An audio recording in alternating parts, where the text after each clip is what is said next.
الفيديو ده فيه شكر واعتذار. شكرا لعم بهيج على الاختراع الرائع دوت، واعتذار ان احنا عملناها في البيت وطلعت احلى بكتير واوفر. لازم تجربوها. كملوا بقى الفيديو وهتنسوا اللايك والشير. اول حاجه هنزل بشويه من الزيت، مكعب من الزبده. هنزل ببصلايه متقطعه ناعم، حته تومه، فصين كده، وقرن فلفل حامي.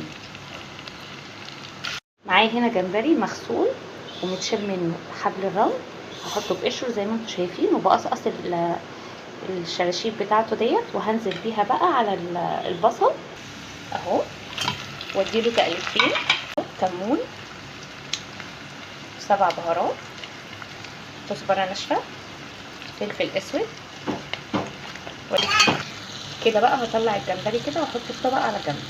ادي الجمبري طلعته، وهنا بقى هنزل بصلصه الطماطم. هبتدي بقى اضيف الملح